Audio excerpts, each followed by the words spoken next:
اللهم اجعل في قلبي نورا۔ سامعین سے گزارش کی جاتی ہے کہ ہمارے دونوں چینلز کے پلیٹ فارم سے جتنی بھی آڈیو بکس کی ریکارڈنگ کمپلیٹ ہو چکی ہے اسے خود بھی سنیں اور زیادہ سے زیادہ شیئر کرنے کی کوشش کریں، اور ہمارے سوشل میڈیا پلیٹ فارم کے لنکس ڈسکرپشن میں دیے گئے ہیں، ہمیں سبسکرائب اور فالو ضرور کریں تاکہ آپ کو ضروری اپڈیٹس ملتے رہیں، اور ہماری ٹیم کی فنانشیل سپورٹ کے لیے پیٹریون کی لنک ضرور چیک کریں۔ جزاک اللہ۔ بسم اللہ الرحمن الرحیم۔ احمد شاہ ابدالی تاریخ کے جھروکے سے ایک نڈر، بے باک اور دلیر کی دلیرانہ بہادری اور اس کے حملوں کے حالات و واقعات۔ ایپیسوڈ 3۔ فطرت کے بزم ارتقاء میں سورج جذبوں کی بکھری داستانوں کی طرح دھوپ کے پرجفا دست کو سمیٹتا ہوا برفانی سمندروں کے زرد چہروں کی طرف غروب ہو رہا تھا۔ کابل کے نواحی کوہستانی سلسلوں کے اندر 12-13 سال کا ایک لڑکا وادی کے اندر بکھری ہوئی بھیڑوں کو ہانکتے ہوئے ایک جگہ اکٹھا کرنے کی کوشش کر رہا تھا۔ شاید وہ اپنے ریوڑ کو گھر لے جانا چاہتا تھا۔ اس لڑکے کے ہاتھ میں ایک چھڑی تھی جسے وہ بھیڑوں کو ہانک رہا تھا۔ اس کے کندھے پر کمان، پشت پر چھوٹے چھوٹے تیروں سے بھرا ہوا ترکش، اور اس کی کمر سے ایک چھوٹی سی تلوار لٹک رہی تھی۔ ان سب اشیاء کے علاوہ حیرت انگیز چیز یہ تھی کہ لڑکے کی گردن میں لوہے کا ایک موٹا کڑا نما طوق تھا، اور ایسے ہی لوہے کی مضبوط کڑے اس کی ٹانگوں پر بھی تھے۔ جب لڑکا ادھر ادھر بھاگتے ہوئے بھیڑوں کو سمیٹنے کی کوشش کرتا تو گردن کا طوق اور پنڈلیوں کے وہ کڑے بری طرح ہلتے، جس کے باعث اس لڑکے کی گردن کا ایک حصہ اور دونوں ٹانگیں ٹخنوں کے قریب اس طوق اور کڑوں کی وجہ سے سیاہی مائل ہو چکی تھیں۔ اپنے ریوڑ کی بھیڑوں کو ایک جگہ جمع کرنے کے بعد وہ لڑکا انہیں ہانکنے کا ارادہ ہی کر رہا تھا کہ وہ چونک سا پڑا، اس لیے کہ کوہستانی سلسلے میں اسے بھاگتے گھوڑوں کی تیز ٹاپوں کی آوازیں سنائی دی تھیں۔ لڑکا اپنے ہاتھ میں چھڑی تھامے چونک کر ایک جگہ کھڑا ہو گیا تھا۔ پتھریلے کوہستانوں کے اندر گھوڑوں کے ٹاپوں کی آواز کچھ ایسا سما باندھ گئی تھی جیسے دشت امکان کے کوبے کو قریہ با قریہ اور جو بجو میں اشتیاق اور اضطراب کا کوئی انقلاب رونما ہونے والا ہو، یا یہ کہ خواب لمحوں میں پنہا آرزوؤں میں تنہائیوں کی رازداری کی کوئی تبدیلی کروٹ لینے والی ہو۔ اچانک کوہستانی سلسلے کے اندر سے کچھ گھڑ سوار نمودار ہوئے اور اس لڑکے کے ریوڑ کے قریب آ رکے تھے۔ ان سواروں کو دیکھتے ہی دھواں دھواں فضاؤں میں لڑکی کی دہکتی شعلہ بار آنکھیں ایسا منظر پیش کرنے لگی تھیں جیسے کوئی ان لکھا لفظ کرتاس پر رقص کرنے کو ہو، یا بند صحیفے کھل کر کرنوں کے الہام میں ان دیکھے خوابوں کی تعبیر پیش کرنے لگے ہوں۔ بے خزاں پھولوں کی اس وادی میں رکنے کے بعد ان سواروں میں سے ایک نے آواز دے کر اس لڑکی کو اپنی طرف بلوایا۔ لڑکا تھوڑی دیر تک اپنی جگہ جم کر بغور انہیں دیکھتا رہا۔ لمحہ بھر کے لیے اس کا ننھا ہاتھ اپنی تلوار کے دستے پر چلا گیا تھا۔ پھر شاید اس نے کچھ سوچا، پھر اس کے بعد اپنی چھڑی ہلاتا ہوا جب ان کے قریب جا کر کھڑا ہوا تو جس سوار نے اسے بلایا تھا وہ اپنے گھوڑے سے نیچے اترا اور اس لڑکے کو مخاطب کر کے پوچھنے لگا، تیرا نام کیا ہے؟ لڑکے نے کچھ سوچا، پھر کہنے لگا، میرا نام عبداللہ ہے۔ اس سوار نے لمحہ بھر کے لیے سوچا، پھر وہ دوبارہ اس لڑکے کو مخاطب کر کے کہنے لگا، دیکھ لڑکے، تو نے احمد شاہ ابدالی کا نام سن رکھا ہوگا۔ ہمارا تعلق اسی احمد شاہ کے لشکر سے ہے۔ احمد شاہ نے کابل کے نواح میں اس وقت اپنے لشکر کے ساتھ پڑاؤ کر رکھا ہے، اور ہم اپنے لشکر کی خوراک کے لیے جانور خریدنے کے لیے نکلے ہیں۔ دیکھو، تیرے ریوڑ میں سے ہم 20 بھیڑیں حاصل کرنا چاہتے ہیں، تو ان کی کیا رقم لے گا؟ اس لڑکے نے لمحہ بھر کے لیے اس سوار کو بڑے غور اور انہماک سے دیکھا، پھر وہ پہلی بار بولا اور بڑے تند اور فیصلہ کن انداز میں کہنے لگا، میں نہ کسی احمد شاہ کو جانتا ہوں اور نہ تم لوگوں سے واقف ہوں۔ میں اپنی بھیڑیں فروخت نہیں کروں گا۔ اس سوار نے اس بار خفگی، ناراضگی اور کسی قدر غضبناکی کا اظہار کرتے ہوئے کہا، اگر تو بھیڑیں فروخت نہیں کرے گا تو پھر ہم زبردستی تیرے ریوڑ سے اپنی ضرورت کے مطابق بھیڑیں لے لیں گے، تجھے رقم بھی ادا نہیں کریں گے، اور تیرے پاس پچھتاوے کے علاوہ کچھ بھی نہیں رہے گا۔ لہٰذا تیرے لیے بہتر یہی ہے کہ تو چاندی کے ایک مہرے کے عوض ہمیں 20 بھیڑیں دے دے۔ اس سوار کی یہ گفتگو سن کر لڑکا بھی پھر گیا اور اس کے اداس چہرے کی اذیت میں ہجر لمحوں کا عذاب اور عداوتوں کی گھٹائیں جوش مارنے لگی تھیں۔ اس کی گہری اور بڑی بڑی آنکھوں کے اندر نفرت سے بھرا ہوا کچھ ایسا سما بن گیا تھا جیسے سمندر کے ابلتے سینے پر سیلے آتش و طوفان میں برہنہ اور گرم آگ کے شعلے لمحوں کی یورش کی طرح وقت کی تنابیں توڑنے کی کوشش کرنے لگے ہوں، جبکہ صدیوں پرانے کھنڈر جیسے اس کے ماتھے کے شکنوں میں دہر کے انقلاب، زیست کے دریائے تند، موت کے گہرے سمندر اور رات کے تالاب میں کرب کی ژالہ باری کی سی کیفیت طاری ہو گئی تھی۔ تھوڑی دیر تک وہ لڑکا اپنی اس کیفیت، اپنی اس حالت پر قابو پانے کی کوشش کرتا رہا، پھر وہ انتہائی تند آواز اور فیصلہ کن لہجے میں بولا اور کہنے لگا، تم لوگ زبردستی میری بھیڑیں حاصل نہیں کر سکتے۔ اگر تم میں سے کسی نے ایسا کرنے کی کوشش کی تو نقصان اٹھاؤ گی۔ لڑکے کی اس گفتگو پر سوار نے جو اس سے گفتگو کر رہا تھا ایک مکروہ اور زہر بھرا قہقہہ لگایا، پھر وہ عجیب سے تہذیب آمیز انداز میں کہنے لگا، تو گویا تم ہمیں نقصان پہنچاؤ گی؟ اچھا، میں اپنی ضرورت کے مطابق تمہاری بھیڑوں کو ہانکتا ہوں، پھر دیکھتا ہوں کہ تو ہمیں کیا نقصان پہنچاتا ہے۔ اس کے ساتھ ہی وہ سوار آگے بڑھا۔ ایک جھٹکے کے ساتھ اس نے لڑکے سے اس کی چھڑی چھین لی، پھر ریوڑ میں داخل ہوا اور اپنی ضرورت کے مطابق کچھ بھیڑیں اس نے ایک طرف ہانکنا شروع کر دیں۔ اس سوار کی اس حرکت پر لڑکا بیچارہ اداس اور افسردہ ہو گیا تھا۔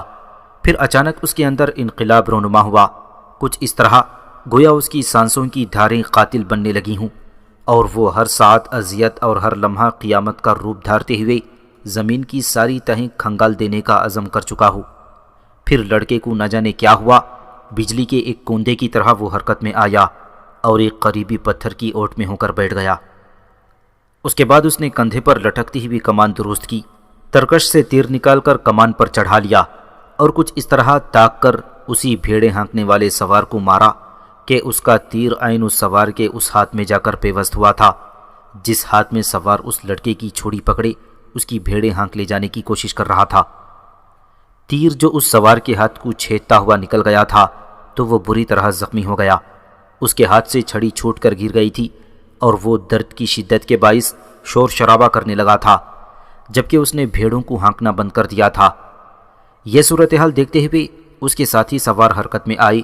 انہوں نے اپنی تلواریں سونت لیں اور اپنے گھوڑوں کو ایڑ لگا کر وہ لڑکے کی طرف بڑھے، شاید لڑکے پر حملہ آور ہونا چاہتے تھے۔ اس پر لڑکے کی غضبناک آواز ان کے کانوں سے ٹکرائی، سنو اجنبی سواروں، میرے نزدیک آنے کی کوشش مت کرنا۔ تم نے مجھے نقصان پہنچانے کی کوشش کی تو یاد رکھو میرے پاس ابھی انگنت تیر ہیں۔ میرا نشانہ بڑا بے خطا ہے۔ جس طرح میں نے تیر مار کر تمہارے ساتھی کو زخمی کیا ہے اسی طرح میں تمہیں بھی زخمی کر دوں گا۔ بعد میں یہ مت کہنا کہ میں نے تمہارے ساتھ زیادتی کی ہے۔ اس لڑکے کے منع کرنے کے باوجود بھی جب وہ سوار آگے بڑھے تو لڑکا پھر حرکت میں آیا۔ بڑی تیزی سے اپنے ترکش سے تیر نکال کر وہ اپنے کمان میں چڑھاتے ہوئے تاک کر انہیں مارنے لگا تھا۔ لڑکے کی تیر اندازی حیرت انگیز طور پر بے خطا تھی، اس لیے اس نے تیر چلاتے ہوئے اپنی طرف بڑھنے والے سارے سواروں کو زخمی کر دیا تھا، اور سب سے بڑھ کر تعجب اور حیرانگی کی یہ بات تھی کہ اس کے تیر ہر سوار کے دائیں بازو کے کندھے کے قریب پیوست ہوئے تھی۔ اس صورتحال پر وہ سوار اور زیادہ سیخ پا ہو گئی تھی۔ پھر انہی میں سے ایک نے چلا کر کہا، آگے بڑھو اور اس لڑکے پر حملہ آور ہو کر اسے موت کے گھاٹ اتار دو۔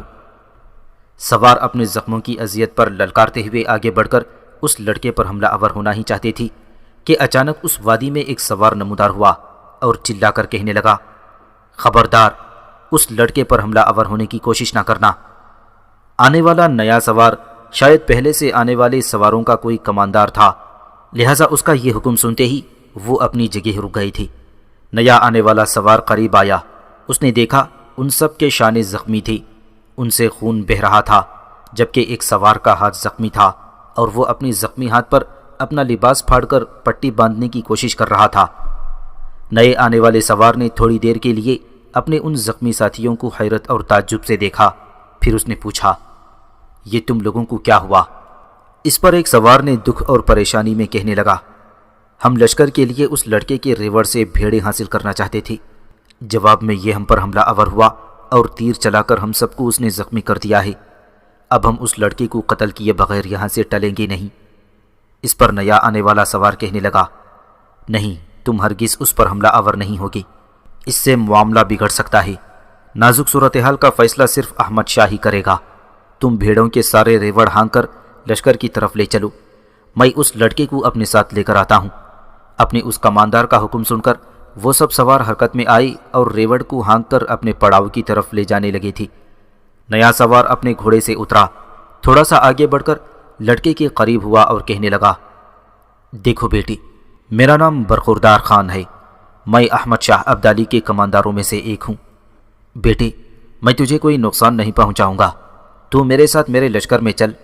چونکہ تو نے کچھ سواروں کو زخمی کیا ہے، لہٰذا اس معاملے کا فیصلہ ہمارا حکمران احمد شاہ ہی کرے گا۔ اور سن، وہ انصاف کرے گا، ظلم نہیں کرے گا۔ تو میرے ساتھ چل، کوئی تجھے نقصان نہیں پہنچا سکتا۔ عبداللہ نام کے اس لڑکے نے لمحہ بھر کے لیے برخوردار کی طرف بڑے غور اور بڑے گہرے انداز میں دیکھا، پھر وہ دھیمی سی آواز میں کہنے لگا، میں نہیں جانتا تمہاری باتوں میں کس قدر سچائی ہے، لیکن تم نے چونکہ مجھے بیٹا کہہ کر پکارا ہے، لہٰذا میں تم پر اعتبار کرتا ہوں، بشرطے کہ میرا انصاف کیا جائے۔ برخوردار کہنے لگا، تو اٹھ تو صحیح بیٹی، دیکھ تیرے ساتھ انصاف ہی ہوگا، ظلم نہیں ہوگا۔ لڑکے کو شاید کسی قدر اطمینان ہو گیا تھا۔ وہ تیر جو اس نے اپنی کمان میں چڑھا رکھا تھا واپس اس نے اپنی ترکش میں ڈال لیا، کمان کندھے سے لٹکائی، پھر وہ اپنی جگہ سے اٹھ کھڑا ہوا، آگے بڑھا اور برخوردار کے قریب آ کر کسی قدر نرم آواز میں کہنے لگا، میں تمہارے ساتھ چلنے کے لیے تیار ہوں۔ برخوردار آگے بڑھا، لڑکے کو سہارا دے کر اس نے گھوڑے پر بٹھایا، خود بھی وہ اپنے گھوڑے پر بیٹھا، پھر اسے ایڑ لگا کر کوہستانی سلسلوں میں ایک طرف ہانک دیا تھا۔ برخوردار کے پہنچنے سے پہلے ہی پہلے شاید ان سواروں نے سارا معاملہ احمد شاہ ابدالی تک پہنچا دیا تھا، اس لیے جب وہ برخوردار عبداللہ کو لے کر اپنے لشکر کے پڑاؤ میں داخل ہوا تو اس نے دیکھا کھلے میدان میں نیم دائرے کی صورت میں لشکری بیٹھے ہوئے تھی، جبکہ اس نیم دائرے کے سامنے والے حصے میں کھجور کے پتوں سے بنی ہوئی ایک چٹائی پر احمد شاہ ابدالی خود بیٹھا ہوا تھا۔ چٹائی پر احمد شاہ ابدالی کے دائیں طرف قاضی القضات فیض اللہ خان اور لشکر کے قاضی ادریس کے علاوہ احمد شاہ ابدالی کا وزیر شاہ ولی خان اور سپہ سالار جہاں خان پوپلزئی، احمد شاہ کا بڑا بھائی ذوالفقار، احمد شاہ کا چچا سربلند خان بیٹھے ہوئے تھی، جبکہ احمد شاہ کے بائیں طرف چٹائی پر احمد شاہ کے بیٹے سلیمان تیمور پرویز سکندر کے علاوہ احمد شاہ کا بھتیجا عبد الخالق اور احمد شاہ کا دوسرا بھتیجا لقمان خان بیٹھے ہوئے تھی۔ برخوردار نے عبداللہ کو لے جا کر چٹائی پر بیٹھے ہوئے احمد شاہ کے سامنے کھڑا کر دیا اور وہ خود احمد شاہ کے ایک طرف جا کر بیٹھ گیا تھا۔ احمد شاہ نے تھوڑی دیر تک عبداللہ کا بغور جائزہ لیا۔ اس نے دیکھا عبداللہ کے گلے میں لوہے کا موٹا کڑا نما طوق تھا اور ایسے ہی کڑی اس کے دونوں ٹانگوں میں بھی تھی۔ احمد شاہ نے یہ بھی دیکھا کہ اس لڑکے کا لباس بوریے کے اندر اون بھر کر بنایا گیا تھا۔ لڑکے کے سر پر جو گھسی ہوئی بوسیدہ ٹوپی تھی وہ بھی بوریے اور بھیڑوں کی اون سے ہی بنی ہوئی تھی۔ لڑکے نے جو پاؤں میں جوتا پہن رکھا تھا وہ جگہ جگہ سے پھٹا ہوا تھا اور پیوند لگا ہوا تھا۔ احمد شاہ ابدالی بڑی گہری نگاہوں سے کچھ دیر اس لڑکے کا جائزہ لیتا رہا، پھر اس نے اس لڑکے کو مخاطب کر کے کہا، کیا تمہارا نام عبداللہ ہے؟ لڑکا منہ سے کچھ نہ بولا، تاہم اس نے اس بات میں اپنا سر ہلا دیا۔ احمد شاہ نے پھر پوچھا، تم نے میرے سپاہیوں کو تیر مار کر زخمی کیوں کر دیا؟ اس بار لڑکے نے اپنی جھکی ہوئی گردن سیدھی کی اور بغور احمد شاہ کی طرف دیکھا، پھر کہنے لگا، انہوں نے میرے ریوڑ کی بھیڑوں پر زبردستی قبضہ کرنا چاہا۔ میں چونکہ ریوڑ کا چوپان محافظ اور پاسبان ہوں، اسی لیے میں نے ان پر تیر چلائے تھے اور زخمی کیا تھا۔ احمد شاہ نے پھر کسی قدر ناپسندیدگی کا اظہار کرتے ہوئے پوچھا، جب میرے سپاہیوں نے تمہیں معقول رقم دے کر تم سے بھیڑیں خریدنا چاہیں تو تم نے انکار کیوں کیا تھا؟ اس پر لڑکے نے گھور کر احمد شاہ کی طرف دیکھا، پھر کہنے لگا، اول یہ ہے کہ انہوں نے 20 بھیڑوں کی قیمت مجھے صرف ایک مہرہ دینے کی پیشکش کی تھی، جو صرف ایک بھیڑ کی قیمت بنتی ہے۔ دوم یہ کہ میں جس ریوڑ کی پاسبانی کرتا ہوں اس کا مالک نہیں ہوں، ایک غلام ہوں، اپنے آقا کی بھیڑوں کو ان کوہستانی وادیوں کے اندر چراتا ہوں، لہٰذا میں اپنے آقا کے ریوڑ میں سے کوئی بھیڑ بیچنے کا مجاز نہیں ہوں۔ اگر میں ایسا کروں تو میں خیانت اور بددیانتی کا مرتکب ہوتا ہوں، اور میں ایسا ہرگز پسند نہیں کرتا۔ بددیانتی اور خیانت کرنے کے بجائے میں موت کو ترجیح دینا پسند کرتا ہوں۔ لڑکے کا جواب سن کر احمد شاہ ابدالی دنگ رہ گیا تھا۔ پھر وہ اپنے پہلو میں بیٹھے قاضی القضات فیض اللہ خان کو مخاطب کرتے ہوئے تعجب اور حیرت میں کہنے لگا، 20 بھیڑوں کی قیمت صرف ایک مہرہ، اتنی بڑی زیادتی؟ پھر اچانک احمد شاہ کے ماتھے پر شکنی اور بل پڑ گئی تھی۔ پھر اس نے اپنے قریب کھڑے ایک مسلح جوان کو مخاطب کرتے ہوئے کہا، جن جوانوں کو اس لڑکے نے زخمی کیا ہے ان سب کو بھی مجرم کی حیثیت سے عبداللہ نام کے لڑکے کے پہلو میں لا کھڑا کر دو۔ وہ پہرے دار فوراً حرکت میں آیا اور تھوڑی ہی دیر بعد عبداللہ کے ہاتھوں زخمی ہونے والے سارے سپاہی عبداللہ کے قریب احمد شاہ کے سامنے آن کھڑے ہوئے تھے اور ان کے زخموں پر پٹیاں بندھی ہوئی تھیں۔ احمد شاہ چند لمحوں تک اپنے سپاہیوں کو دیکھتا رہا، پھر دوبارہ اس کی نگاہیں عبداللہ پر جم گئیں اور اسے مخاطب کر کے پوچھنے لگا، تمہاری گردن میں یہ لوہے کا طوق کیسا ہے اور تمہاری ٹانگوں میں یہ طوقدار کڑے کیسے ہیں؟ کس نے تمہیں یہ پہنائے ہیں اور اس کا مقصد اور مدعا کیا ہے؟ اور تمہارے جوتے اس قدر پھٹے بوسیدہ اور مرمت شدہ کیوں ہیں؟ تمہارا لباس ٹاٹ اور بوریے کا بنا ہوا کیوں ہے؟ کیا تمہارا آقا تمہارے ساتھ سخت گیری کا کام لیتا ہے؟ کیا وہ تم پر ظلم اور ستم کرتا ہے؟ بتا تیری یہ قابل رحم حالت کس نے بنا رکھی ہے؟ عبداللہ احمد شاہ کے ان سوالات کا جواب دینے ہی والا تھا کہ احمد شاہ کے سامنے جو اس کے لشکری نیم دائرے کی صورت میں بیٹھے ہوئے تھے، اس دائرے کے اندر ایک درویش داخل ہوا جس کا نام صابر تھا، جسے احمد شاہ ابدالی جانتا تھا۔ احمد شاہ ابدالی درویش صابر کو اپنا رہبر اور رہنما تسلیم کرتا تھا اور اس درویش صابر کی احمد شاہ ابدالی بڑی عزت و توقیر کرتا تھا۔ تاہم اس کے بعد جو دوسرا درویش داخل ہوا تھا وہ اس سے ناآشنا اور اجنبی تھا۔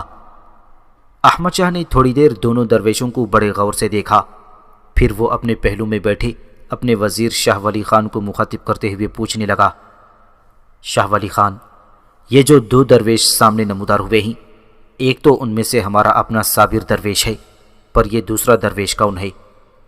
جواب میں شاہ ولی خان بولا اور کہنے لگا، آقا، میں تو صرف اپنے درویش صابر کو ہی جانتا ہوں، دوسرا درویش کون ہے میں نہیں جانتا۔ احمد شاہ ابدالی شاید کچھ اور بھی پوچھتا کہ وہ اجنبی درویش ذرا آگے آیا، اپنے ہاتھ میں پکڑا ہوا نیزہ زمین کے اندر پیوست کیا۔ تھوڑی دیر تک کمال جرأت اور دلیری کا مظاہرہ کرتے ہوئے اس نے اپنی آنکھیں احمد شاہ کی آنکھوں میں ڈال کر بڑے قہر بھرے انداز میں اس کی طرف دیکھا، پھر ایسی ہی نگاہ اس نے دوسرے درویش پر ڈالی، جس کے جواب میں دوسرے درویش نے اپنے ہاتھ میں پکڑی ہوئی ڈفلی پر ضرب لگائی اور ایک عجیب سی دھن میں اس نے ڈفلی بجانی شروع کر دی تھی، جس کے جواب میں وہ اجنبی اور ناآشنا درویش اس نیزے کے گرد جو اس نے زمین میں گاڑا تھا ترکوں کا رقص درویش کرنے لگا تھا۔ احمد شاہ ابدالی بڑی حیرت اور تعجب سے اس درویش کو ترکوں کا رقص درویش کرتے ہوئے دیکھ رہا تھا۔ اس درویش کے رقص میں زندگی کا انجذاب اور باطن کا عکس ماوران نہان تھا۔ ایسا لگتا تھا کہ وہ درویش رات کے گوشوں کو مدار عمل بنا کر موت کے اندھے کنویں کا رقص کرنے لگا ہو، یا یہ کہ وہ صدیوں کے بھولے خوابوں کے رشتوں کی تلاش میں سرگرداں ہو۔ ڈفلی بجتی رہی اور اس کی لے پر وہ اجنبی درویش اس طرح رقص کرتا رہا جس طرح پر مزور بادلوں کی گھٹائیں پانی کی تلاش میں نکلتی ہیں۔ احمد شاہ ابدالی کے سامنے معصوم اور خوبصورت چہرے والا عبداللہ اپنی ننھی اور گہری آنکھوں سے اس رقص کرتے درویش کو دیکھے جا رہا تھا۔ اس موقع پر اس کی حالت ابلتے سوالوں کی ننھی خواہشوں کی طرح ہو کر رہ گئی تھی۔ ڈفلی بجتی رہی، لوگ سوالیہ انداز میں دیکھتے رہے، درویش رقص کرتا رہا جیسے وہ تپتے سایوں میں انسانیت کے ضمیر کو جھنجھوڑ رہا ہو اور تڑپتی خلاؤں میں ایک جذبہ نہاں بن کر صداؤں کے سایوں کی جھنکار اور بے قرار اندھیروں میں برسوں صدیوں اور قرنوں کے احساس میں قرب کو تلاش کرنے لگا ہو۔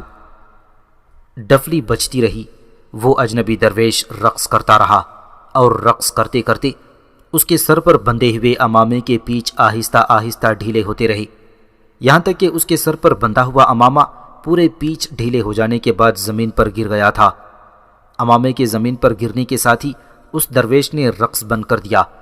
زمین پر گڑا ہوا نیزہ کھینچ کر اس نے سنبھالا، پھر اس نیزے سے وہ احمد شاہ ابدالی کی طرف اشارہ کرتے ہوئے اپنی کھولتی اور گرجتی ہوئی آواز میں کہنے لگا، سن احمد شاہ، جس طرح میرے اس امامے کے پیچ لمحہ بلمحہ ڈھیلے ہو کر میرا امامہ زمین پر گر گیا تھا، اسی طرح اے احمد شاہ زندگی کے ماہ و سال بھی امامے کے پیچ کی طرح ڈھیلے ہوتے جاتے ہیں اور ایک روز انسان یہاں سے رخصت ہو جاتا ہے۔ احمد شاہ کتاب حیات اٹھا کر دیکھ، پلٹ کر کبھی اپنے ماضی کی طرف دھیان کر، کہاں چلے گئے گزری راتوں کے تیرے آبا و اجداد؟ اور سن احمد شاہ، روز و شب کے ان ہنگاموں میں، لیل و نہار کی اس گردش میں، ہر شے عارضی، ہر چیز قافلے کی گرد ہے۔ اس کائنات کے سارے رنگ زوال آمدہ ہیں۔ اس عارضی اور مستعار زندگی میں صداقت کا محافظ اور دیانت کا امین بن کر اس لڑکے کا فیصلہ کرنا جس کا نام عبداللہ ہے اور جو اس وقت تیرے سامنے کھڑا ہے۔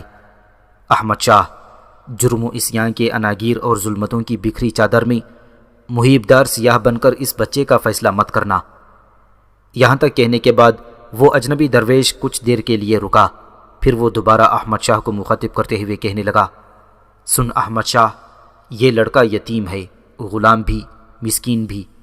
تو میری زبان سے یتیم، مسکین، غلام سے متعلق میرے رسول اللہ صلی اللہ علیہ وسلم کے ارشادات سن، پھر اس لڑکے عبداللہ کا کوئی فیصلہ کرنا۔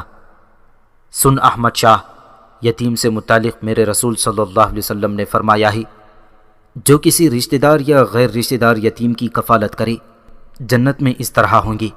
یہ فرما کر آپ نے شہادت کی انگلی اور بیچ کی انگلی کو اٹھا کر دکھایا اور دونوں انگلیوں کے درمیان تھوڑا سا فاصلہ رکھا۔ یتیم کے متعلق حضور کا دوسرا بیان یہ ہے کہ مسلمان کے گھر میں بہترین گھر وہ ہے جس میں کسی یتیم سے نیک سلوک ہو رہا ہو، بدترین گھر وہ ہے جس میں کسی یتیم سے برا سلوک ہو رہا ہو۔ یتیم سے متعلق میرے رسول صلی اللہ علیہ وسلم کا تیسرا فرمان یہ ہے کہ جس نے کسی یتیم کے سر پر ہاتھ پھیرا اور خاص اللہ کی خاطر پھیرا، اس بچے کے ہر بال کے بدلے جس پر اس شخص کا ہاتھ گزرا اس کی اتنی ہی نیکیاں لکھی جائیں گی، اور جس نے کسی یتیم لڑکے یا لڑکی کے ساتھ نیکی کا برتاؤ کیا تو وہ اور میں جنت میں اس طرح ہوں گی۔ یہ کہہ کر آپ نے اپنی دونوں انگلیاں ملا کر دکھائیں۔ احمد شاہ، مسکین کے متعلق میرے رسول صلی اللہ علیہ وسلم کا پہلا فرمان یہ ہے کہ بیوہ اور مسکین کے لیے دوڑ دھوپ کرنے والا ایسا ہی ہے جیسا جہاد فی سبیل اللہ کے لیے دوڑ دھوپ کرنے والا ہو۔ مسکین کے بارے میں میرے رسول اللہ صلی اللہ علیہ وسلم کا دوسرا فرمان یہ ہے کہ ایک شخص نے حضور صلی اللہ علیہ وسلم سے شکایت کی کہ یا رسول اللہ، میرا دل سخت ہے۔ حضور صلی اللہ علیہ وسلم نے فرمایا، یتیم کے سر پر ہاتھ پھیر اور مسکین کو کھانا کھلا۔ سن احمد شاہ، یہ بچہ یتیم بھی ہے، اور جو یتیم کا حق مار کھاتا ہے اس کے باپ کی چھوڑی ہوئی میراث سے اسے دھکے دے کر بے دخل کر دیتا ہے، یا یہ کہ یتیم اس سے مدد مانگے تو وہ اس پر رحم کھانے کے بجائے اسے دھتکار دیتا ہے، اور اگر یتیم اس کے سامنے رحم کی امید لیے کھڑا رہے اور وہ اسے دھکا دے کر دفع کر دے تو ایسے لوگ سخت گنہگار ہیں۔ احمد شاہ، میں تیرے سامنے یتیم کے بارے میں اپنے رسول صلی اللہ علیہ وسلم کا ایک واقعہ بیان کرتا ہوں، پھر تو اس غلام، یتیم اور مسکین بچے کے متعلق اپنا فیصلہ صادر کرنا۔ سن بادشاہ، رسول صلی اللہ علیہ وسلم کا دشمن ابو جہل ایک یتیم بچے کا وصی تھا۔ وہ بچہ ایک روز اس حالت میں اس کے پاس آیا کہ اس کے بدن پر کپڑے تھے، نہ پاؤں میں جوتا۔ اس نے ابو جہل سے التجا کی کہ اس کے باپ کے چھوڑے ہوئے مال سے اسے کچھ دے دے، مگر ظالم ابو جہل نے اس کی طرف کوئی توجہ نہ کی اور وہ کھڑے کھڑے آخر مایوس ہو کر ہٹ گیا۔ قریش کے سردار جو یہ سارا معاملہ دیکھ رہے تھے، انہوں نے ازراہ شرارت اس یتیم بچے سے کہا کہ دیکھ، محمد بن عبداللہ کے پاس جا کر شکایت کر، وہ ابو جہل سے سفارش کر کے تجھے تیرا مال دلا دے گا۔ بچہ بیچارہ ناواقف تھا کہ ابو جہل سے حضور صلی اللہ علیہ وسلم کا کیا تعلق ہے، یہ بدبخت سردار اسے کس غرض کے لیے مشورہ دیتے ہیں۔ بہرحال وہ بچہ سیدھا حضور صلی اللہ علیہ وسلم کی خدمت میں حاضر ہوا اور اپنا حال آپ صلی اللہ علیہ وسلم سے بیان کیا۔ آپ اسی وقت اٹھ کھڑے ہوئے اور اسے ساتھ لے کر اپنے بدترین دشمن ابو جہل کے یہاں تشریف لے گئے۔ آپ کو دیکھ کر ابو جہل نے آپ کا استقبال کیا۔ جب آپ نے فرمایا کہ اس بچے کا حق اسے دے دو تو وہ فوراً مان گیا اور اس بچے کا مال لا کر اسے دے دیا۔ قریش کے سردار طاق میں لگے ہوئے تھے کہ دیکھیں دونوں کے درمیان کیا معاملہ پیش آتا ہے۔ وہ کسی مزیدار جھڑپ کی امید کر رہی تھی، مگر جب انہوں نے یہ معاملہ دیکھا تو حیران ہو کر ابو جہل کے پاس آئی اور اسے مخاطب کر کے کہنے لگی، آخر تو نے بھی اپنا آبائی دین چھوڑ دیا۔ اس پر ابو جہل کہنے لگا، خدا کی قسم میں نے اپنا دین نہیں چھوڑا، مگر مجھے ایسا محسوس ہوا کہ محمد بن عبداللہ کے دائیں اور بائیں ایک ایک حربہ ہے جو میرے اندر گھس جائے گا، لہٰذا میں نے چپ چاپ یتیم کا مال اس کے حوالے کر دیا۔ مگر مجھے ایسا محسوس ہوا کہ محمد بن عبداللہ کے دائیں اور بائیں ایک ایک حربہ ہے جو میرے اندر گھس جائے گا، لہٰذا میں نے چپ چاپ یتیم کا مال اس کے حوالے کر دیا۔ یہاں تک کہنے کے بعد وہ قریش لمحہ بھر کے لیے خاموش ہوا۔ وہ دوبارہ احمد شاہ کو مخاطب کر کے کہنے لگا، احمد شاہ، میں نے جو کچھ کہنا تھا وہ تجھ سے کہہ چکا، اب تو عبداللہ نام کے اس بچے کا فیصلہ کر جو غلام بھی ہے، مسکین بھی اور یتیم بھی۔ میں دیکھتا ہوں تو کیا فیصلہ کرتا ہے۔ اس کے ساتھ ہی وہ درویش آگے بڑھا۔ زمین پر بکھرا ہوا عمامہ اس نے اٹھا کر اپنے سر پر باندھ لیا، پھر اپنا نیزہ سنبھال کر چپ چاپ کھڑا ہو گیا تھا۔ دوسرا درویش صابر بھی اپنے ہاتھ میں ڈفلی پکڑے اس درویش کے پہلو میں کھڑا ہو گیا تھا۔ احمد شاہ نے ان دونوں کو مخاطب کر کے کہا، تم دونوں آگے بڑھو اور میرے پہلو میں آ کر بیٹھ جاؤ۔ جواب میں وہ اجنبی درویش کہنے لگا، جب تک اس بچے کا فیصلہ تم نہیں کرتی اس وقت تک احمد شاہ ہم دونوں یہی کھڑے رہیں گے۔ جواب میں احمد شاہ ابدالی نے کچھ سوچا اور پھر دوبارہ کہنے لگا، سن اے اجنبی درویش، تیرا نام کیا ہے؟ یہ جو لڑکا میرے سامنے کھڑا ہے اور جس کا نام مجھے عبداللہ بتایا گیا ہے، اس سے تیرا کیا تعلق، کیا واسطہ ہے؟ اگر تو اس لڑکے کو جانتا اور پہچانتا ہے تو پھر بتا، اس کے گلے اور ٹانگوں میں لوہے کے موٹے طوق کس نے پہنائے ہیں؟ اس معصوم بچے کو ٹاٹ کا لباس اور ٹاٹ کی ہی ٹوپی کیوں پہنائی گئی ہے؟ کیوں اسے پیوند لگے جوتے پہننے کو دیے گئے ہیں؟ یہ لڑکا کس کے ریوڑ چراتا ہے، کس کا غلام ہے، اور کیوں اس کے آقا نے اس کی یہ حالت بنا رکھی ہے؟ احمد شاہ ابدالی کے ان سوالوں کا جواب دیتے ہوئے وہ درویش کہنے لگا، سن احمد شاہ، میرا نام عبید اللہ ہے، میں ذات کا ترک ہوں، اور یہ صابر درویش جو تمہارا جاننے والا ہے یہ میرا پیر بھائی ہے۔ یہ لڑکا جو اس وقت تمہارے سامنے کھڑا ہے جس کا نام عبداللہ ہے، میں اس کے باپ کا نمک خوار اور قدردان رہا ہوں۔ اس لڑکے کے باپ کا نام بیرم خان تھا جو ایک ترک تھا، اور اس لڑکے کی ماں کا تعلق سیستان کے عربوں سے تھا۔ بدقسمتی سے اس لڑکے کی ماں ایسی خوبصورت اور پرکشش تھی کہ ان علاقوں میں کوئی بھی لڑکی اس جیسی حسین اور پرجمال نہ تھی۔ اس لڑکے کا باپ ایک دراز دست انسان کا خازن تھا جو اس کی ماں سے شادی کا خواہشمند تھا، لیکن اس کی ماں نے اس کے ساتھ شادی کرنے سے انکار کر دیا۔ شادی کے بعد اس لڑکے کے باپ بیرم خان کو جب خبر ہوئی کہ جس کے ہاں وہ خازن ہے وہ بھی اس کی بیوی کو پسند کرتا ہے، تو وہ بیوی کو لے کر وہاں سے بھاگ گیا اور ایک دوسرے والی اور حکمران کے پاس چلا گیا۔ کچھ عرصہ اس کے باپ بیرم خان نے اس شخص کے ہاں ملازمت کی۔ اسی ملازمت کے دوران یہ بچہ پیدا ہوا۔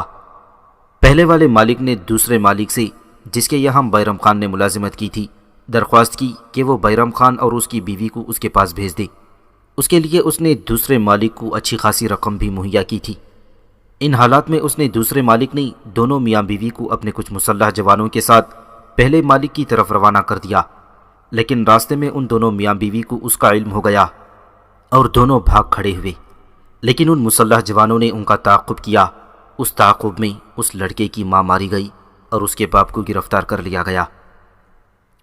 اس کے باپ بیرم خان کو گرفتار کرنے کے بعد پہلے والے مالک کے سامنے پیش کیا گیا، جس نے اس کے گلے میں طوق ڈال کر زنجیروں سے باندھا اور بیرم خان کو اپنا قیدی بنا کر رکھا۔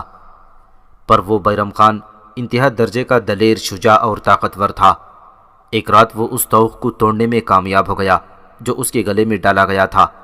طوق کو توڑ کر وہ بھاگا، پر اس دراز دست انسان کے پہرے داروں نے اس کا تعاقب کیا۔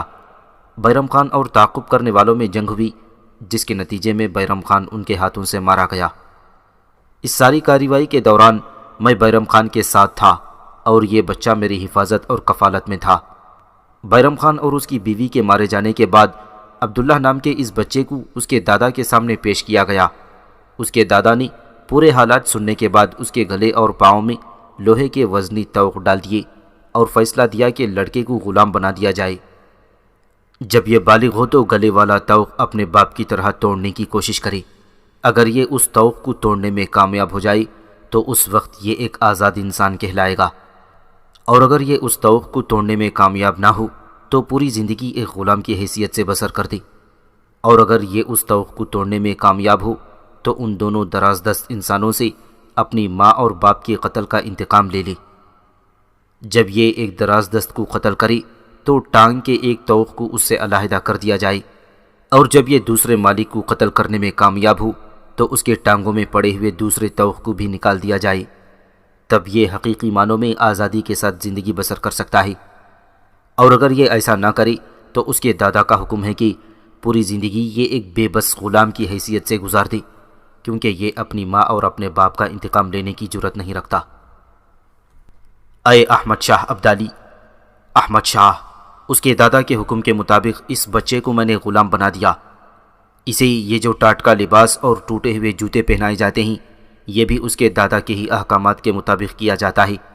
اس کے دادا کا حکم تھا کہ اس وقت تک یہ سوت کا لباس نہ پہنے جب تک اپنے ماں باپ کا انتقام نہ لے لے، اور یہ کہ اسے ٹاٹکا لباس پہنایا جائے۔ سو اے احمد شاہ، اس کے دادا کے حکم کے مطابق اس کے گلے اور ٹانگوں میں طوق ویسے کے ویسے ہی ہیں۔ اسے ٹاٹکا لباس پہنایا جاتا ہے اور پیروں میں ٹوٹے ہوئے جوتے فراہم کیے جاتے ہیں، اور یہ ساری کیفیت اس وقت تک رہے گی جب یہ اپنے گلے کا طوق توڑنے میں کامیاب نہیں ہو سکتا، اور ایسا اسے بالغ ہونے کے بعد کرنا ہوگا۔ اس وقت تک یہ اسی حالت اور کیفیت میں زندگی بسر کرتا رہے گا۔ جب وہ درویش عبید اللہ اپنی بات ختم کر چکا تو احمد شاہ ابدالی تھوڑی دیر خاموش رہ کر کچھ سوچتا رہا۔ پھر اس نے کہا، سن عبید اللہ، کیا تم مجھے بتا سکتے ہو کہ وہ دونوں دراز دست انسان کون ہیں جو اس کے ماں اور باپ کے قتل کے ذمہ دار ہیں؟ میں خود ان سے انتقام لے کر اس لڑکے کی آزادی اور اس کی بہتری کا باعث بنوں گا۔ جواب میں عبید اللہ نے کہا، احمد شاہ، ایسا ممکن نہیں ہے، اس لیے کہ اس کے دادا کا حکم ہے کہ یہ اپنے دشمنوں سے انتقام خود ہی لے گا۔ اگر ایسا نہ ہوتا تو میں خود یا اس کا چچا زاد بھائی ابھی تک ان دونوں دراز دستوں سے انتقام لے چکے ہوتے۔ احمد شاہ ابدالی نے کہا، سن عبید اللہ، کیا تم بتا سکتے ہو کہ وہ دونوں دراز دست انسان کون ہیں؟ درویش عبید اللہ فوراً کہنے لگا، احمد شاہ، اس بچے کی طرف غور سے دیکھ۔ اس بچے کے گلے میں لوہے کے طوق کے علاوہ لوہے میں منڈھا ہوا ایک تعویذ بھی لٹک رہا ہے۔ اسی تعویذ کے کاغذ پر ان دونوں دراز دستوں کے نام لکھے ہوئے ہیں جو اس کے ماں باپ کے قتل کے ذمہ دار ہیں۔ اس کے دادا کا حکم ہے کہ جب یہ بالغ ہونے کے بعد گلے کے طوق کے توڑنے میں کامیاب ہو جائے تب یہ خود اپنے ہاتھوں سے لوہے میں منڈے ہوئے اس تعویذ کو کھولے۔ اس کے اندر جو کاغذ محفوظ ہے اس میں اس کے ماں اور باپ کے قاتلوں کے نام محفوظ ہیں، انہیں پڑھے، پھر ان قاتلوں سے خود اپنے ماں باپ کا انتقام لے۔ سو احمد شاہ، اس کے دادا کے حکم کے مطابق جب تک یہ جوان نہیں ہوتا اس وقت تک نہ اس تعویذ کو کھولا جا سکتا ہے اور نہ ہی ان دونوں دراز دست انسانوں کے نام کسی طرح ظاہر کیے جا سکتے ہیں۔ اس کے لیے ہمیں اس لڑکے کے بالغ ہونے کا انتظار کرنا ہوگا۔ تھوڑی دیر کے توقف کے بعد احمد شاہ پھر کہنے لگا، سن عبید اللہ، اس وقت اس کا دادا کہاں ہے؟ اور اپنی گفتگو میں تم نے اس لڑکے کے چچا زاد بھائی کا بھی ذکر کیا ہے، اس کا کیا نام ہے اور ان دنوں وہ کہاں ہیں؟ درویش عبید اللہ جواب دیتے ہوئے کہنے لگا، احمد شاہ، اس لڑکے کا دادا اب فوت ہو چکا ہے، اور اس لڑکے کے چچا زاد بھائی کا نام قاسم ہے جو تمہارے لشکر میں شامل ہے۔ احمد شاہ، تمہارے محافظ دستے کا جو نائب سالار قاسم ہے وہ اس لڑکے کا چچا زاد بھائی ہے۔ جواب میں احمد شاہ ابدالی نے اپنے قریب بیٹھے ہوئے اپنے بیٹے تیمور کو مخاطب کرتے ہوئے کہنے لگا، تیمور میرے بیٹے، میرے بچے، یہ قاسم کو بلواؤ۔ اس پر تیمور اپنی جگہ سے اٹھا، پھر وہ اس نشستگاہ کے پشتی حصے کی طرف چلا گیا تھا۔ تھوڑی دیر بعد تیمور ایک جوان کے ساتھ لوٹا۔ وہ اس لڑکے عبداللہ کا چچا زاد بھائی قاسم تھا، جس کی شکل کچھ اور کسی حد تک عبداللہ سے ملتی جلتی تھی، لیکن قاسم اس سے عمر میں کافی بڑا تھا، لہٰذا ان دونوں کے درمیان بظاہر کوئی رشتہ، کوئی تعلق عیاں نہ ہوتا تھا۔ قاسم جب احمد شاہ ابدالی کے سامنے آ کر کھڑا ہوا تو اس نے دیکھا اس سمے قاسم کی آنکھوں میں آنسو تھے اور اس کے گال اس بات کی غمازی کر رہے تھے جیسے وہ روتا رہا ہو، بار بار اپنے گالوں پر بہہ نکلنے والے آنسو پوچھتا رہا ہو۔ تھوڑی دیر تک احمد شاہ ابدالی عبداللہ کے چچا زاد بھائی قاسم کو دیکھتا رہا۔ پھر احمد شاہ ابدالی نے پوچھا، قاسم، کیا یہ سامنے عبداللہ نام کا لڑکا جس کے گلے اور ٹانگوں میں لوہے کے توق اور جو ٹاٹ کا لباس پہنے ہوئے ہے، کیا تمہارا چچا زاد بھائی ہے؟ اس پر قاسم نے ایک بار گہری نگاہ اپنے قریب کھڑے عبداللہ پر ڈالی۔ اس کی آنکھیں چھلک گئیں۔ پھر وہ کسی قدر روندھی ہوئی آواز میں کہنے لگا، آپ کا کہنا درست ہے پاشا، یہ لڑکا جس کا نام عبداللہ ہے یہ میرا عمزاد ہے۔ اس بار احمد شاہ ابدالی نے استفہامیہ سے انداز میں پوچھا، اگر یہ تمہارا عمزاد ہے تو کب سے یہ یہاں کھڑا ہے؟ تم اس سے ملنے کیوں نہیں آئے؟ اس پر قاسم انتہائی بے بسی اور لاچارگی کی آواز میں کہنے لگا، پاشا، کاش میں اس سے گلے مل سکتا، اپنے بھائی کو پیار کر سکتا، اسے گلے لگا کر اس کے سارے دکھ چھین سکتا، پر میں ایسا نہیں کر سکتا۔ میں باہر بیٹھ کر اس کی حالت پر آنسو تو بہاتا رہا ہوں، پر اے پاشا، میں آگے بڑھ کر اپنے اس چھوٹے عمزاد کو گلے نہیں مل سکتا، اس لیے کہ دادا کی ہدایت کے مطابق جب تک یہ غلام ہے اس وقت تک کوئی رشتہ دار اسے گلے نہیں لگا سکتا۔ اب جب کہ سارے ہی رشتہ دار دادا سمیت کوچ کر چکے ہوں، میں ہی ایک اس کا رشتہ دار باقی ہوں، اور دادا کی ہدایت کے مطابق جب تک یہ جوان ہو کر گلے کے اس توق کو توڑتا نہیں اس وقت تک میں اسے گلے نہیں لگا سکتا۔ قاسم کا یہ جواب سن کر احمد شاہ ابدالی نے تھوڑی دیر تک گہری سوچوں میں غرق رہا۔ پھر وہ دوبارہ کہنے لگا، تم آگے بڑھ کر اس سے گلے ملنے کی کوشش تو کرو، میں دیکھتا ہوں یہ کیا کہتا ہے۔ جواب میں قاسم نے ایک بار گہری نگاہ احمد شاہ ابدالی پر ڈالی۔ پھر وہ ذرا فاصلے پر کھڑے عبداللہ کی طرف بڑھا۔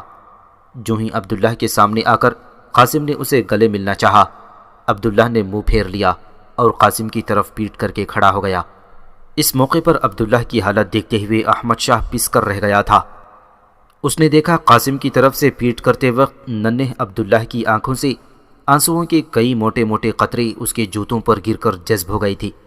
دوسری طرف یہ صورتحال دیکھتے ہوئے خود قاسم کی آنکھوں سے بھی آنسو بہہ نکلے تھے۔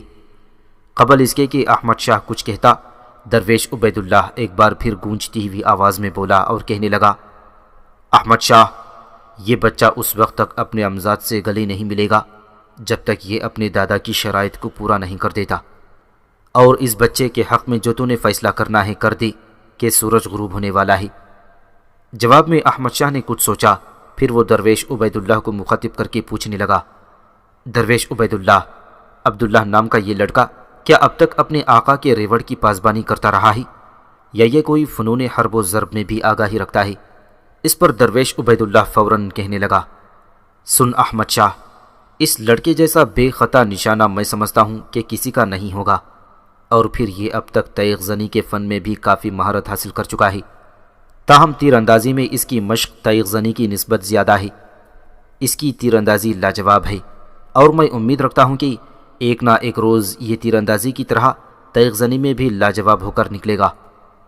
اس پر احمد شاہ ابدالی نے تھوڑی دیر تک غور و فکر اور سوچ بچار سے کام لیا۔ پھر وہ فیصلہ کن انداز میں بولتے ہوئے کہنے لگا، اس لڑکے کا تیر اندازی میں کمال دیکھنے کے بعد ہی میں اس کے اس مقدمے کا فیصلہ کروں گا۔ اس پر درویش عبید اللہ حرکت میں آیا۔ اپنے ہاتھ میں پکڑا ہوا نیزہ لہراتے ہوئے وہ مزید آگے بڑھا۔ نیزہ اس نے زمین کے اندر گاڑا۔ نیزے کی چھڑی کے اوپر اس نے اپنے گلے کے اندر لٹکی ہوئی زنبیل کے اندر سے چربی نکال کر اس چھڑی کے اوپر رکھی۔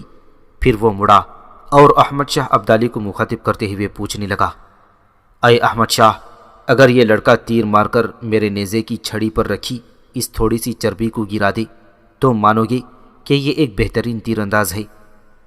اس پر احمد شاہ ابدالی کسی قدر اطمینان کا اظہار کرتے ہوئے کہنے لگا، سن درویش عبید اللہ، اگر یہ لڑکا ایسا کر گزرے تو پھر میں جانوں گا کہ عبداللہ واقعی بے مثل بلکہ لاجواب تیر انداز ہے۔ اس پر درویش عبید اللہ اپنے قریب کھڑے عبداللہ کو مخاطب کر کے کہنے لگا، سن بیرم خان کے بیٹے، دیکھ، تیری مہارت تیرے نشانے کا امتحان ہے۔ اپنی کمان سنبھال اور اس پر تیر چڑھا، پھر اس چربی کو مار گرا کہ یہ تیرا روز مرہ کا کام ہے۔ درویش عبید اللہ کے کہنے پر عبداللہ حرکت میں آیا۔ اپنے گلے سے لٹکتی ہوئی کمان اس نے اتار دی۔ پھر جب وہ نشانہ لینے لگا تو احمد شاہ ابدالی بولا اور کہنے لگا، یہاں سے نہیں عبداللہ، پیچھے ہٹ جاؤ۔ عبداللہ پیچھے ہٹا تو احمد شاہ کہنے لگا، اور پیچھے زمین کے اندر گڑے ہوئے نیزے کے اوپر جو چربی رکھی ہے اس سے کافی فاصلے پر جاؤ، میں دیکھنا چاہتا ہوں کہ تمہارا نشانہ کس قدر بے خطا ہے۔ جواب میں جب عبداللہ کافی فاصلے پر جا رکا تو احمد شاہ نے کہا، ہاں اب یہاں سے چھڑی پر رکھی ہوئی چربی کا نشانہ لو۔ اس پر عبداللہ نے اپنی کمان سیدھی کی، اس پر اس نے تیر چڑھایا، کمان کو اس نے تھوڑا سا اوپر اٹھایا، ایک لمحے کے لیے اپنی سانس کو روکا، پھر جب اس نے تیر چلایا تو احمد شاہ ابدالی ہی نہیں، ارد گرد کھڑے سارے لشکری دنگ رہ گئی تھی، اس لیے کہ اپنے پہلے ہی تیر سے عبداللہ نے چربی کو گرا دیا تھا۔ عبداللہ کی یہ کارگزاری دیکھتے ہوئے احمد شاہ کے چہرے پر خوشکن مسکراہٹ نمودار ہوئی تھی۔ پھر وہ درویش کو مخاطب کرتے ہوئے پوچھنے لگا، درویش عبید اللہ، میں سمجھتا ہوں کہ جس کمان سے اس بچے نے تیر مارا ہے وہ کمان اس کی اپنی ہی گزشتہ کئی برس سے یہ اس کمان پر مشق کرتا رہا ہے، لہٰذا اپنی اس کمان سے اس چربی کو مار گرانا آسان ہے، کیا یہ بڑی کمان استعمال کرنے کی بھی مہارت رکھتا ہے؟ اس پر عبید اللہ کمال جرأت مندی سے چھاتی تانتے ہوئے کہنے لگا، احمد شاہ، چھوٹی کمان کیا اور بڑی کمان کیا، اگر تمہیں یہ شک ہے کہ یہ کمان اس کی اپنی ہے اور اس پر اس نے مشق کی ہے جس کی بنا پر اس نے چھڑی پر رکھی ہوئی چربی گرا دیا ہے تو اسے بڑی کمان مہیا کر دی جائے۔ میں آپ کو یقین دلاتا ہوں کہ عبداللہ بڑی کمان سے بھی ایسا ہی بے خطا نشانے کا مظاہرہ کرے گا۔ اس پر احمد شاہ ابدالی نے اپنے سپہ سالار جہاں خان پوپلزئی کی طرف دیکھتے ہوئے کہنے لگا، جہاں خان، ایک بڑی کمان اور چند تیر فوراً مہیا کرو۔ جواب میں جہاں خان نے اپنی جگہ سے اٹھ گیا۔ تھوڑی ہی دیر بعد ایک کمان اور چند تیر وہ لے آیا تھا اور عبداللہ کو دے دیے تھے۔ وہ کمان کافی بڑی تھی اور تیر بھی اس سے نسبت رکھتے ہوئے کافی بڑی تھی۔ اپنی چھوٹی کمان عبداللہ نے ایک طرف زمین پر رکھ دی تھی، تاہم تیروں سے بھرا ہوا ترکش اس نے اپنی پیٹھ پر ہی رہنے دیا تھا۔ پھر اس نے بڑی کمان کو تھوڑی دیر الٹ پلٹ کر دیکھا، پھر وہ جہاں کھڑا تھا وہیں زمین پر بیٹھ گیا تھا۔ اپنے دائیں گھٹنے کو عبداللہ نے زمین پر ٹیک دیا تھا، پھر اس بڑی کمان کا حصہ اس نے اپنے دائیں گھٹنے کے ساتھ جما دیا، پھر اس نے تیر پکڑ کر کمان پر جمایا اور نشست لینے لگا۔ اس موقع پر احمد شاہ ابدالی اور پورے لشکریوں نے دیکھا کہ عبداللہ کی حالت بنجر پڑے ارمانوں پر اور دل میں خیر و شر کے لفظوں کے دھندلائے مفہوم اور حریم شوق پر قیامت رات کے پجاری اندھیروں کی نزول جیسی ہو کر رہ گئی تھی۔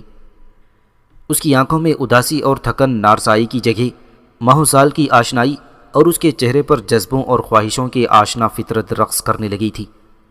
عبداللہ کی حالت سے یوں لگتا تھا جیسے اس کے جسم و جان میں کسمساتے حوصلے اس کے رگوں میں گویا لہو کی گردش کرنے لگے ہوں۔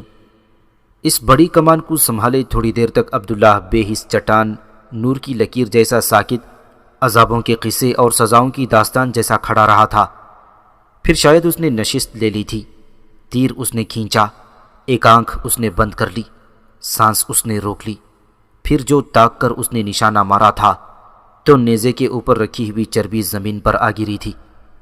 چربی کے زمین پر گرتے ہی احمد شاہ ابدالی اپنی جگہ سے اٹھ کھڑا ہوا تھا۔ اس کے چہرے پر دور دور تک اطمینان اور خوشیاں برس گئی تھیں۔ اپنی جگہ سے اٹھ کر وہ عبداللہ کے پاس آیا، اسے گلے لگایا اور اس کی پیشانی چومی، پھر وہ اسے مخاطب کر کے کہنے لگا، سن بیرم خان کے بیٹے، اپنے دل اپنے ذہن میں تیری ذات کے لیے جو معیار میں نے مقرر کیا تھا، قسم خداوند کی تم اس معیار پر پورے اترے ہو۔ اب میں تمہاری تیغ زنی کا امتحان نہیں لوں گا۔ اب مجھے تسلیم کرنا پڑتا ہے کہ واقعی تم اکیلے نے میرے سپاہیوں کو زخمی کیا ہے، اور تمہاری تیر اندازی دیکھتے ہوئے میں کہہ سکتا ہوں کہ تم ایسا کر سکتے ہو۔ یہاں تک کہنے کے بعد احمد شاہ ابدالی چند لمحوں تک خاموش رہا۔ اس کے بعد وہ قریب ہی کھڑے درویش عبید اللہ کو مخاطب کرتے ہوئے کہنے لگا، سنو عبید اللہ، اس عبداللہ نے میرے کئی سپاہیوں کو زخمی کیا ہے، اس کے مقدمے کا فیصلہ کرنے سے قبل اس شخص کو بلاؤ جس کا یہ ریوڑ چراتا ہے۔ اس پر درویش عبید اللہ جواب دیتے ہوئے کہنے لگا، احمد شاہ، میں خود جاتا ہوں اور اس شخص کو لے کر آتا ہوں جس کا یہ ریوڑ چراتا ہے۔ اور اس کے ساتھ ہی درویش عبید اللہ پیچھے ہٹا، قریب کھڑے اپنے گھوڑے پر سوار ہوا اور وہ وہاں سے چلا گیا تھا۔ تھوڑی دیر بعد درویش عبید اللہ لوٹا۔ اپنے گھوڑے پر وہ اپنے پیچھے کسی کو بٹھا کر لایا تھا، شاید وہ اس ریوڑ کا مالک تھا جسے عبداللہ چراتا تھا۔ احمد شاہ سے ذرا فاصلے پر عبید اللہ نے اپنے گھوڑے کو روکا، پہلے وہ خود نیچے اترا، ریوڑ کا مالک بھی اترا اور آگے بڑھا اور احمد شاہ کو مخاطب کرتے ہوئے کہنے لگا، احمد شاہ، یہ شخص اس ریوڑ کا مالک ہے جسے عبداللہ دن بھر کابل کی نواحی وادیوں کے اندر چراتا ہے۔ اس شخص کا نام عز الدین ہے۔ احمد شاہ ابدالی نے تھوڑی دیر تک اس شخص عز الدین کو بڑے غور سے دیکھا، پھر اس نے پوچھا، اے عز الدین، کیا یہ لڑکا جو تمہارے قریب ہی کھڑا ہے اور جس کا نام عبداللہ ہے، کیا یہ تمہارا غلام ہے اور تمہارا ریوڑ چراتا ہے؟ اس پر عز الدین کہنے لگا، آغا، آپ کا کہنا درست ہے، عبداللہ نام کا یہ لڑکا میرا ریوڑ چراتا ہے، میں اس سے انکار نہیں کرتا۔ کیا میں جان سکتا ہوں کہ اس سے کیا غلطی، کیا زیادتی سرزد ہوئی ہے؟ اس پر احمد شاہ ابدالی نے کہا، کیا تم بتا سکتے ہو کہ غلام کی حیثیت سے تم نے اسے کتنے میں خریدا؟ اس پر عز الدین ریوڑ کا مالک کہنے لگا، آقا، میں نے اسے خریدا نہیں، نہ ہی میں نے اس کی قیمت ادا کی، بلکہ یوں جانی کہ اسے میرا غلام بنا دیا گیا اور یہ سب کچھ اس کے دادا کی وصیت کے مطابق کیا گیا تھا۔ اس پر احمد شاہ نے پھر پوچھا، اگر کوئی تمہارے اس غلام کو خریدنا چاہے تو تم اس کی قیمت کیا لگاؤ گی؟ جواب میں عز الدین کہنے لگا، آغا، میں اس غلام کو بیچوں گا نہیں، اس جیسا دیانتدار، پرخلوص، صاحب جرأت و شجاعت غلام میرے خیال میں مجھے کہیں نہیں مل سکتا۔ اس پر احمد شاہ ابدالی نے تیز لہجے میں کہا، سنو عز الدین، بخل سے کام مت لو، جب اس غلام کو یوں ہی تمہارے حوالے کر دیا گیا، اس کی تم سے کوئی قیمت نہ لی گئی، تو پھر اسے آزاد کرنے سے تمہیں کوئی بہانہ تراشی نہیں کرنی چاہیے۔ تم مجھے یہ بتاؤ کہ اگر یہ غلام میں تم سے خریدنا چاہوں تو تم مجھ سے کیا وصول کرنا چاہو گی؟ عز الدین کہنے لگا، آغا، اگر آپ خود اس غلام کو خریدنے کا ارادہ کر چکے ہیں تو پھر میں کچھ نہیں لوں گا۔ اس غلام کو آپ اپنی تحویل میں لے لیں، اور ساتھ ہی میں آپ سے یہ بھی کہوں گا کہ ایسا دیانتدار مخلص غلام آپ کو کہیں نہیں ملے گا۔ اس پر احمد شاہ ابدالی نے اپنے قریب ہی بیٹھے ہوئے اپنے بیٹے تیمور سے کچھ کہا، جس کے جواب میں وہ اٹھ کر پشتی حصے میں احمد شاہ کے خیمے کی طرف چلا گیا۔ تھوڑی دیر بعد وہ لوٹا اور چمڑے کی ایک تھیلی اس نے لا کر احمد شاہ ابدالی کے سامنے رکھ دی۔ احمد شاہ پھر بولا اور کہنے لگا، عز الدین، آگے آؤ۔ ریوڑ کا مالک عز الدین جب احمد شاہ کے قریب گیا تو احمد شاہ نے چمڑے کی وہ تھیلی جو اس کا بیٹا تیمور لایا تھا اسے تھماتے ہوئے کہا، عز الدین، چمڑے کی اس تھیلی میں سونے کے مہرے بھرے ہوئے ہیں، سونے کے ان مہروں کی قیمت تمہارے ریوڑ سے کہیں زیادہ ہے۔ مہروں سے بھری ہوئی یہ تھیلی سنبھالو اور اپنے ریوڑ اور عبداللہ نام کے اس غلام کو ہمیشہ کے لیے میرے حوالے کر دو۔ عز الدین نے ایک بار تھیلی کا منہ کھول کر اس سونے کے چمکتے سکوں کا جائزہ لیا اور کہنے لگا، مجھے یہ سودا منظور ہے۔ اس پر احمد شاہ ابدالی نے فیصلہ کن انداز میں کہا، اگر تمہیں یہ سودا منظور ہے تو پھر تم جا سکتے ہو، تمہارا ریوڑ اب میرے لشکر کی ملکیت ہے، جسے یہ خوراک کے طور پر اپنے استعمال میں لاتا رہے گا۔ رہا سوال عبداللہ نام کے اس لڑکے کا، تو یہ میرے لشکر میں ہی رہے گا۔ کل یا پرسوں میں اسے نادر آباد کے مدرسے میں داخل کروا دوں گا، جہاں یہ دینی تعلیم کے ساتھ ساتھ حرب و ضرب کی تعلیم بھی سیکھتا رہے گا۔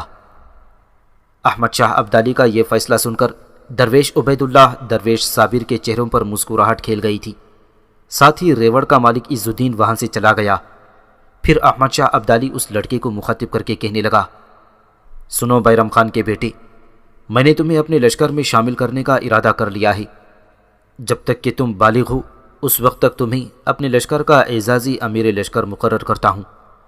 آج کی رات تم میرے لشکر میں آرام کرو گی، کل صبح میرے چند آدمی تمہیں لے کر نادر آباد کی طرف روانہ ہو جائیں گے، جہاں ایک عالیشان مدرسہ ہے جس میں دینی تعلیم کے علاوہ انسان کو دوسری تعلیم کے زیور سے بھی آراستہ کیا جاتا ہے۔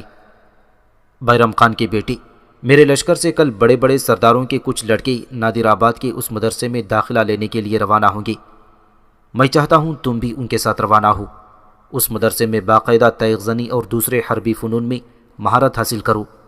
جب تم ایسا کر چکو تو پھر میں تمہیں اپنے لشکر میں امیر عساکر کی حیثیت سے متعین کروں گا۔ کہو تم نادر آباد جا کر حرب و ضرب کی تعلیم حاصل کرنے پر آمادہ ہو۔ احمد شاہ ابدالی کی اس پیشکش کے جواب میں عبداللہ نے ایک بار نگاہ بھر کر درویش عبید اللہ کی طرف دیکھا۔ جواب میں عبید اللہ کے چہرے پر ہلکی ہلکی مسکراہٹ نمودار ہوئی، پھر اس نے اس بات میں اپنا سر ہلا دیا۔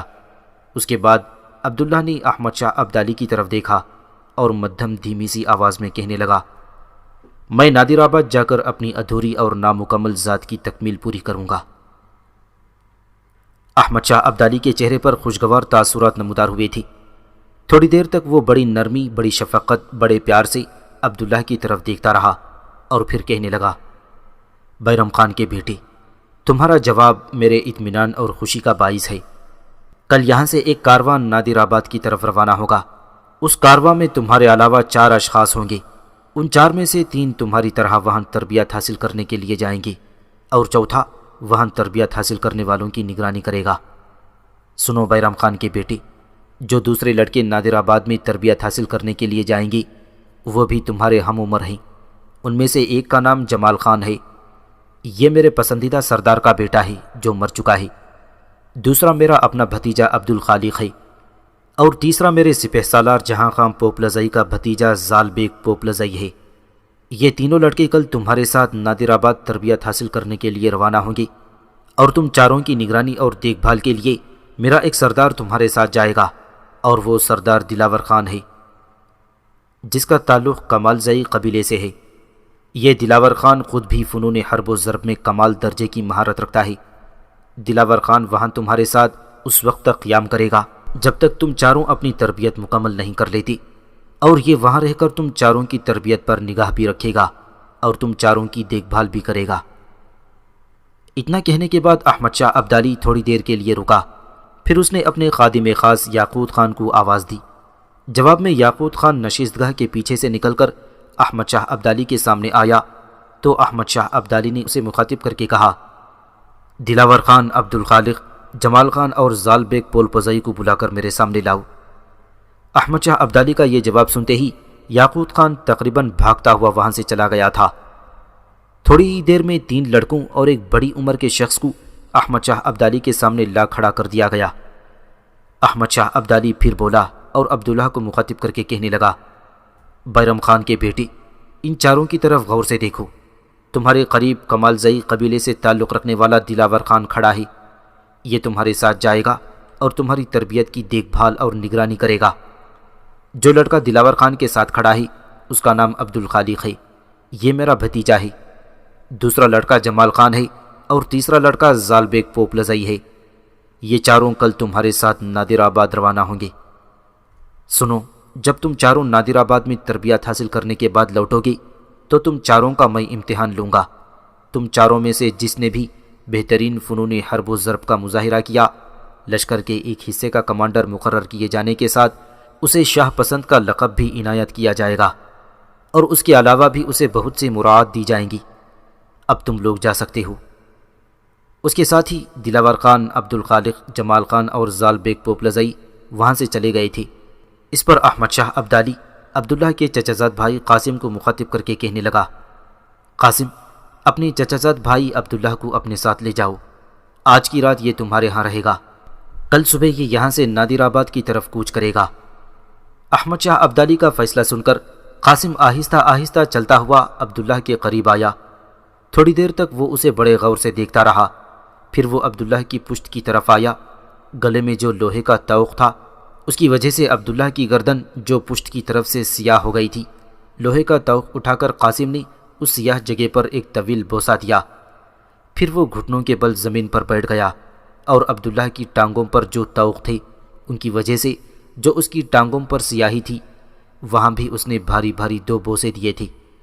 اس موقع پر قاسم کی آنکھوں سے آنسو امڑ آئے تھے۔ یہ سارا منظر احمد شاہ ابدالی بڑے رقت آمیز انداز میں دیکھ رہا تھا۔ پھر قاسم نے عبداللہ کو مخاطب کرتے ہوئے کہا، میرے امزاد، میرے ساتھ چل۔ میں سمجھتا ہوں تیری زندگی، تیری زیست کے تالے کھلنے والے ہیں۔ میں تیرے لیے اپنے خداوند قدوس سے دعا کرتا ہوں کہ اللہ تجھے آنے والے دنوں میں کامیابی عطا کرے کہ تو دادا کی عائد کردہ شرائط کے مطابق پورا اتر سکے۔ چل میرے ساتھ کہ کل تجھے نادر آباد روانہ ہونا ہے۔ عبداللہ نے منہ سے کچھ بھی نہ کہا، بس بیچارہ چپ چاپ قاسم کے ساتھ چلا گیا تھا۔ قاسم اور عبداللہ کے جانے کے بعد درویش عبید اللہ احمد شاہ کے قریب آیا اور کہنے لگا، احمد شاہ، یہ لڑکا عبداللہ انتہائی کم گو ہے۔ اکثر ایسا محسوس ہوتا ہے جیسے یہ اپنے منہ میں زبان تک نہ رکھتا ہو، لہٰذا اگر یہ کبھی تمہاری گفتگو، تمہاری باتوں کا جواب نہ دے تو اے احمد شاہ، برا مت ماننا، اس لیے کہ حالات نے اس بچے کو توڑ پھوڑ کر رکھ دیا ہے۔ درویش عبید اللہ جب خاموش ہوا تو احمد شاہ ابدالی مسکراتے ہوئے کہنے لگا، سن درویش عبید اللہ، کیا میں نے اس لڑکے عبداللہ کے معاملے میں انصاف نہیں کیا؟